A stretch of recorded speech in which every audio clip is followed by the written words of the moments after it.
So, in the last episode of White Chair Talk, we talked about how to create healthy boundaries, whether it be in a relationship, a friendship, just kind of in general. It was more like a conceptual conversation about creating healthy boundaries. I just gave some tips on things you need to think about when you're creating boundaries. But someone asked, can I give some more concrete or practical examples of what I meant when I went over the 4 tips for healthy creating healthy boundaries? So that's what we're going to talk about this week. I'm just going to give some practical examples of what I meant when I talked about the healthy boundary tips. And I decided to just use an experience that I had with a friend, and I'm going to use that in each scenario. And I hope that it makes sense. I hope that it better clarifies what I meant when I said healthy boundaries. So stick with me, and yeah, we're going to talk about it.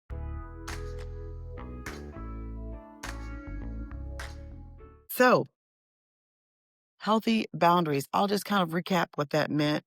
Healthy boundaries comes from a place of that you're healed. And when I say healed, meaning if you are going through something or someone did something to you, you're experiencing a hard breakup, maybe a divorce, maybe, you got fired from a job and you're experiencing that and you still feel kind of hurt behind it. You still feel like when you talk about that subject, it makes you mad.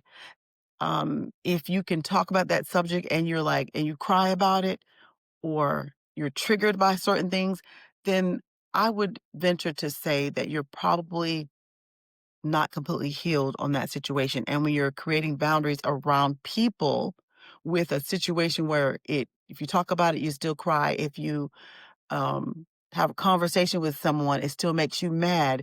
If you find yourself constantly rehearsing it, then you're probably not coming from a healed place, and I would not recommend creating a boundary because normally creating a boundary around something that causes a trigger or causes you to be angry, you'll wind up going back and the boundary that you create is probably not going to last because it probably came from a place that is emotionally driven, and it's just not going to have the results that you really want to have.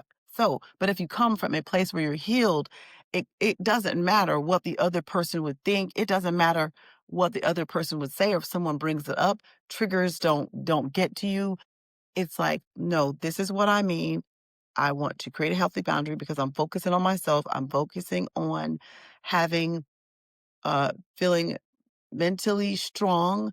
I'm coming from a place where I love myself, and I decided I'm not going to talk about something that doesn't lift me up, doesn't build me up. It tears me down. It kind of makes me feel that I'm not being my best version of myself. Then you want to make sure you're aware of those things. You want to make sure you're aware of it. So a healthy boundary is a healed place, a place of self love when you create those boundaries. And when I say create a boundary, it's something that protects your mental health, your mental well-being. It protects you. It's for you, and it means the best for you. That's what a healthy boundary is. So like I said, I'm gonna talk about something that it happened to me, and I'm gonna show you in ways that I created healthy boundaries between me and another person because, yeah, I choose me. So, okay, so I had a I had a friend way back when, and we would go through different scenarios in life together. It was like a new friend, and I was excited to have a new friend. I was in a new place in my life, so I was like, "Yeah, let's get together. Let's hang out. Let's do the things." The person was always asking me to, "Oh, can you go with me to do this? Can you go here with me to do that?" And I'm like, "Sure, yeah, I'll go with you. I'll just move some things out of the way and I'll go with you, no problem." And then I did it, followed through. We had a good time. Then the next week, hey, can you go with me again? I want to do this, this, and that. I want to hang out here. I want to meet this guy. I don't want to go by myself. Hey, come with me and let's do it again. Let's hang out. I'm like, okay, let me shift some things around. Sure, no problem. I'll go with you. And one day, lo and behold, I needed something. I needed my friend, my new friend, to come along with me, check something out. I needed something for them to do, and I needed another person to go with. And I'm like, oh, perfect. I got a friend. I'm always going to places with them. Let me ask them. And so we can go together. And man, I got so many excuses about why they couldn't go. They had this going on. And of course, I'm like accommodating. I'm like, okay, so maybe they couldn't go or that, they couldn't go with me. Maybe they really did have something to do. So I took them at their word. I had no reason to not believe that they were not telling me the truth. So I said, sure, okay, well, maybe next time. Next week came up. I really want you to go with me somewhere. Please go with me. Do this for me. Do that for me. Do this, do that. And again, I accommodated. Sure, let me shift some things around. Let me, move this around, and I'll reschedule that, and I'll do that with you because there's no problem. We were trying to build a friendship, so of course. And then I needed something, and then I thought I'm gonna ask my friend because I'm always doing something to her. They couldn't go last time, so maybe they can go again this time. And you get the point. Asked them. They said, "Of course, I'll go with you. When do you need me to go?" Gave them a time and a place and everything. And what happened? Of course, when that time came up for them to follow through and come with me, guess what? I'm so sorry, I cannot go. So then I'm starting to see a pattern. Every time I ask for something, they can't go. But every time they ask for something and they promise, man, I promise if you go with me this time, I will go with you next time, wherever you need to go. I will be that person and I'll be there. Wouldn't you know? That never happened. That never happened. And so finally, I had to say, okay, this is a condition that keeps me healthy. I'm going to have to make this boundary because if we're going to be friends, I don't feel very much like this person is trying to be my friend. I feel manipulated. I feel like they're just asking me, and because they know I'm going to say yes. And then when I need them, they cannot come through for me. And it doesn't seem like they have any real reason why they can't do it. It's just that they don't really feel like doing it. They don't really feel like helping. And their excuse was always, I promise. If you go with me this time, I promise the next time you need something, I'm gonna be there. I'll do it. And that never happened. So I said, okay, healthy boundary alert. I need to make a healthy boundary. And because we were newly friends, it wasn't like I was coming from any type of place that was negative. It wasn't like we were like longtime friends. So I simply said, hey, listen, if you want to be my friend, if you want to be my friend, then it's going to require both of us to compromise. Yes, I can go with you places where, if I can go, I'll go. If I can do this for you, I'll do this for you.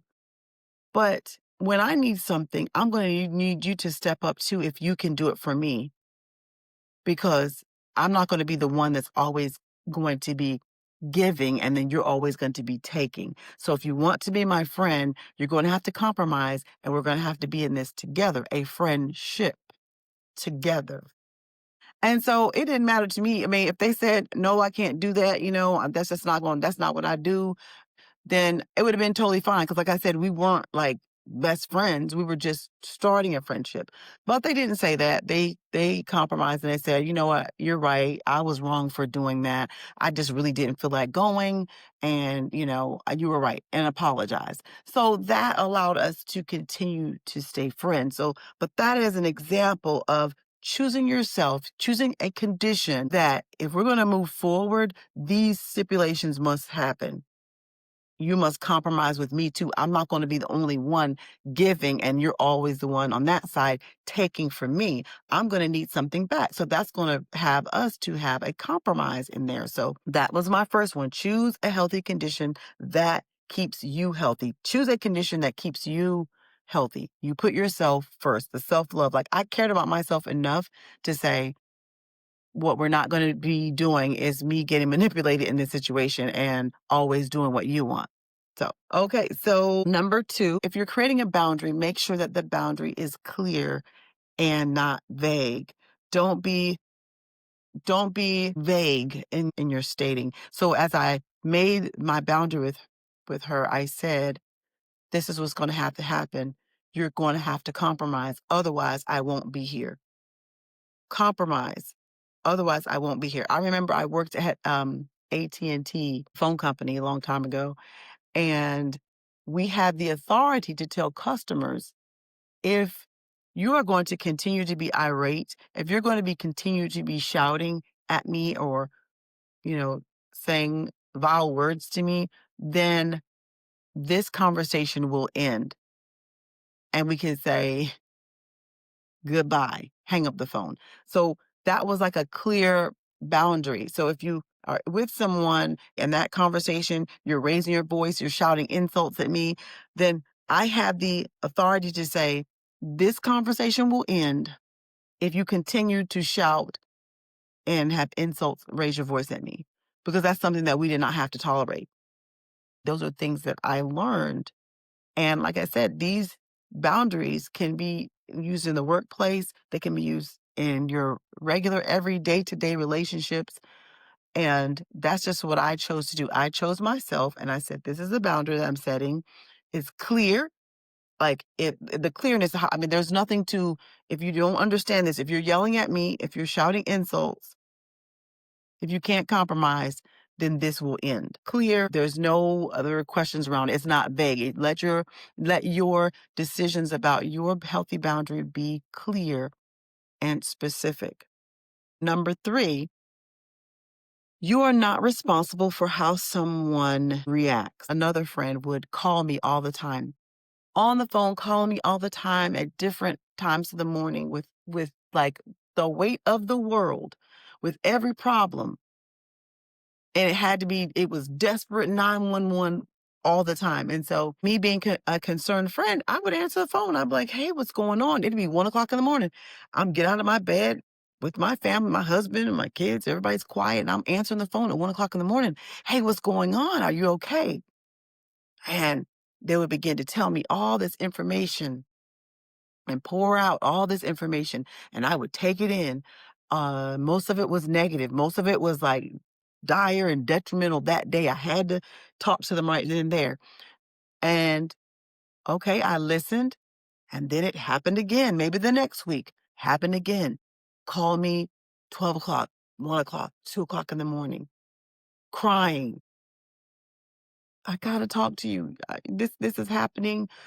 Detrimental, toxic things going on, and I'm listening. I'm like, and then I found myself, the more I listen, the more they let off their weight with me. I picked it up and then I get off the phone. Now I'm heavy. I'm emotionally exhausted because I'm hearing them and I wish I could help. I thought that I could really help and the person was really in a bad situation, but would just call me at any time when it was convenient for them. Healthy boundary alert. What I had to do, I said, we're going to set this boundary. Because when we get off the phone, I am feeling exhausted. You feel better because you have poured out all of your problems with me, and now I feel heavy. So I would say, I would give them advice when we talk after a while. You give them all this advice, and you say, hey, try this. Next time, try that. When you're experiencing whatever you're going through, try this. I would give them sound advice. So the next time they called, I would say, did you follow the advice that I gave you? Before I let them pour out all the things, did you follow the advice that I gave you?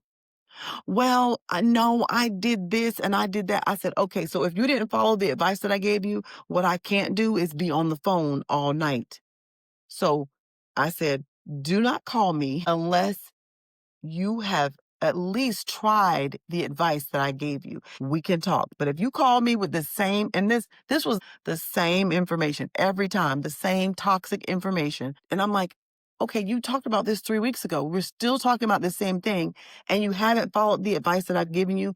Do not call me again unless you have followed the advice I've given you. Because basically, I found out that they didn't want the help. They just wanted to use me because I answered the phone at 1 in the morning, and they could talk about this toxic situation and just pour out to me and I would listen. And then they would offset it on me and then they feel better. And then I feel like I said, just emotionally drained. So I said, no, I have got to consider myself. I got to make this healthy boundary. I'm not going to allow this person to just call me at any time of the day, any time of the night, and just pour out whatever they wanted. It wasn't going to happen. So that's what I had to set. I had to say, okay, here is my boundary with you. And I couldn't worry about what they said because, they could say, well, you're just being, you're not being a good friend. I'm like, no, you're not being a good friend because you're giving me all this heavy information and I'm just carrying it. And now I have to go back to bed. We've talked for 2 hours. And then you're not even taking the advice that I've given you because I found out they didn't really want the advice. They just wanted to just dump on me. And so I couldn't worry about what they felt or, what they were going through. I'm like, did you follow the advice? No. Okay. So then this conversation, we cannot talk unless you have done the things. Have a good night, get some sleep. Have a good night, get some rest. End of conversation. I let them know that this wasn't we're not gonna continue this, and I'm gonna hang up the phone now because we're not gonna sit on the phone for 2 hours for you to talk about the same stuff and the same stuff and the same stuff that you've talked about for weeks. I hope that example explains better of what I mean to say, you set the boundaries and do not worry about their reaction. You cannot consider their reaction. That is not your responsibility. It was not my responsibility to worry about what she was going to say by me saying, don't call me unless you have taken the advice. Because I didn't say, don't call me at all. I said, you can call me, but we're not going to talk about that problem. We're not going to talk about that toxic relationship that you're in because you haven't even done you're not trying to be healthy. You're not trying to do the steps that I've advised you to do or I recommended for you to do. So that's what we can talk about. Everything else, we're not going to talk about that. If you haven't followed any of the advice, then let's not talk about that because it's not a healthy place for me to be in.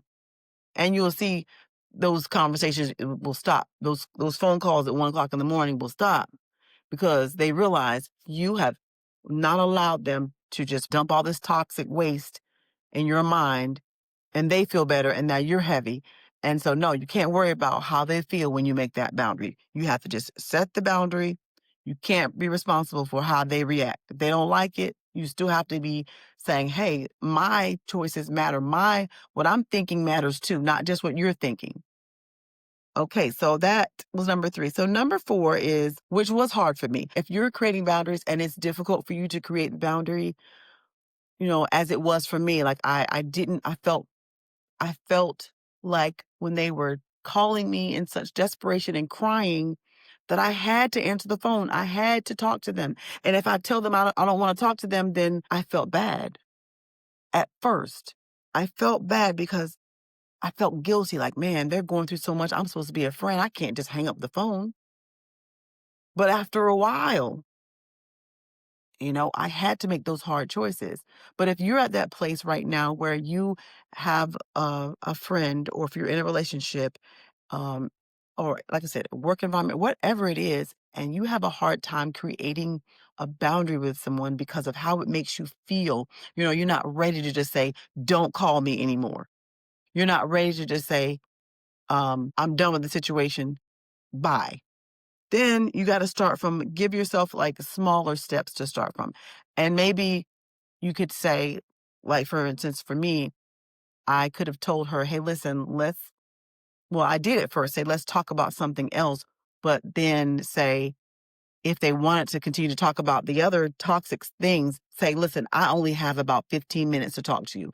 We can't talk for 2 hours at 1 o'clock in the morning. So if you call me and crying and about something that you're going through, I give you a limit and say, instead of saying, I'm not going to talk to you at all, I can say, okay, you have 15 minutes to let it off your chest what you were going to say.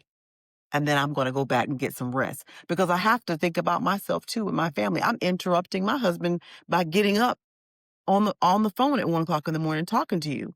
So you're not only disturbing my peace, but then his peace. So I I had to say, okay, this can't keep happening.